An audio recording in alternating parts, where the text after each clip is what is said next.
बकरा में अल्लाह ने आदम अलैहिस्सलाम का जिक्र किया है।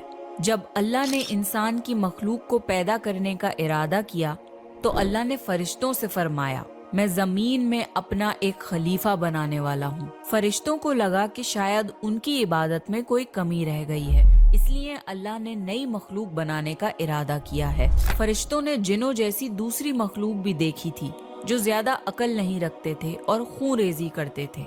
फरिश्तों ने अल्लाह से कहा, ए अल्लाह, हम तेरी तस्बीह, हम्द और पाकी बयान करते हैं। क्या तू ऐसी मखलूक पैदा करेगा जो जमीन में फसाद करेगी और खून खराबा करेगी?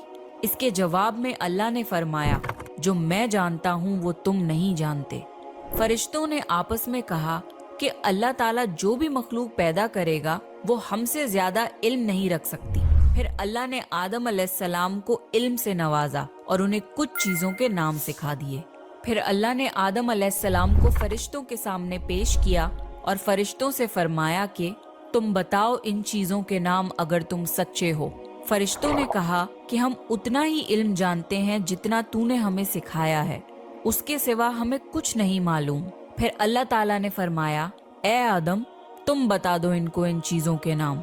फिर जब आदम ने उन चीजों के नाम बता दिए तो अल्लाह ने फरिश्तों से फरमाया कि मैं ना कहता था कि मैं आसमानों और जमीन की पोशीदा चीजों को जानता हूँ। फिर अल्लाह ने फरिश्तों से फरमाया कि तुम आदम को सजदा करो, तो वो सब सजदे में गिर पड़े मगर शैतान ने सजदा नहीं किया। अल्लाह ने फरमाया कि ए इब्लीस, तुझे क्या हुआ कि तू सजदा करने वालों के साथ शरीक ना हुआ? शैतान ने तकब्बुर में कहा कि मैं ऐसा नहीं हूँ कि इंसान को सजदा करूँ जिसे तूने खनखनाते हुए सड़े हुए गारे की मिट्टी से बनाया है। मैं उससे बेहतर हूँ। तूने मुझे आग से पैदा किया और उसे मिट्टी से पैदा किया है। अल्लाह ने शैतान से फरमाया, यहाँ से निकल जा, तू मरदूद है और तुझ पर कयामत फरमाया कि तुझको मोहलत है। शैतान ने अल्लाह से कहा कि तूने मुझे गुमराह किया है। मैं कसम खाता हूँ कि मैं इंसान की सीधी राह पर बैठूंगा, फिर मैं उन पर हमला करूंगा, उनके आगे से भी, पीछे से भी, दाएं से भी और बाएं से भी, और उनमें से अक्सर को तू शुक्रगुजार नहीं पाएगा। अल्लाह ने फरमाया, तू यहाँ से निकल जा जलीलो ख्वार, जो उनमें से तेरा कहना मानेगा तो मैं जरूर तुम सब से जहन्नुम को भर दूंगा। बेशक मेरे खास बंदों पर तेरा जरा काबू नहीं चलेगा। जन्नत की सारी नेमतों के बावजूद आदम अलैहिस्सलाम जन्नत में अकेला महसूस करते थे। फिर अल्लाह ने हव्वा अलैहिस्सलाम को बनाया ताकि आदम अलैहिस्सलाम उनसे सुकून पा सकें। अल्लाह ने फरमाया, ए आदम, तुम और तुम्हारी बीवी जन्नत में रहो, फिर जिस जगह से चाहो तुम दोनों खाओ, लेकिन उस दरख्त के पास मत जाना वरना तुम जालिमों में से हो जाओगे।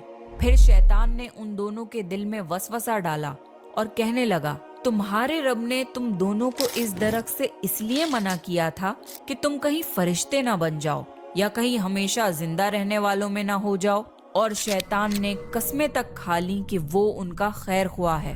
बस मरदूद ने धोखा देकर उनको दरख्त की तरफ खींच ही लिया। जब हजरत आदम और हव्वा अलैहिस्सलाम ने दरख्त के फल को खा लिया तो उनके सतर की चीजें खुल गईं और वो दरख्तों के पत्तों को तोड़ तोड़ कर अपने ऊपर चिपकाने लगे और सतर छुपाने लगे। फिर अल्लाह ने उनको पुकारा और फरमाया, क्या मैं तुम दोनों को इस दरख्त से मना न कर चुका था और ये न कह चुका था कि शैतान तुम्हारा खुला दुश्मन है? हजरत आदम और हव्वा अलैहिस्सलाम ने कहा कि ए हमारे रब, हमने अपने ऊपर जुल्म किया और अगर आप हमें ना बख्शेंगे और हम पे रहम ना फरमाएंगे तो फिर हम तो जरूर तबाह हो जाएंगे। अल्लाह ने फरमाया कि तुम सब जन्नत से नीचे उतर जाओ, अब से तुम एक दूसरे के दुश्मन हो और तुम्हारे लिए जमीन पर रहने की जगह है और एक मुद्दत तक नफा हासिल करना। अब तुमको वहीं जिंदगी गुजारनी है और वहीं मरना है और वहीं फिर से पैदा होना है। दुनिया में आने के बाद आदम अलैहिस्सलाम ने अल्लाह से 40 साल तक माफी मांगी।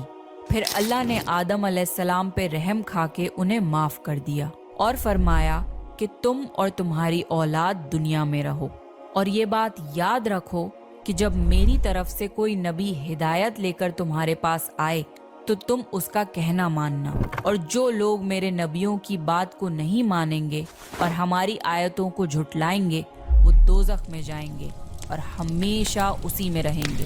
پھر حضرت آدم اور حوا علیہ السلام دنیا میں رہنے لگے، انہی سے انسانوں کی نسل شروع ہوئی۔ آدم علیہ السلام تقریباً 900 سال زندہ رہ کر وفات پا گئے۔ قرآن کے اس واقعے سے ہمیں یہ ہدایت ملتی ہے کہ جب شیطان نے غلطی کی تو اس نے معافی مانگنے کی بجائے تکبر کیا اور اللہ کو ہی اپنی گمراہی کا الزام دیا۔ پر جب آدم علیہ السلام سے غلطی ہوئی تو انہوں نے اپنی غلطی مانی اور فوراً توبہ کری اور تب تک معافی مانگ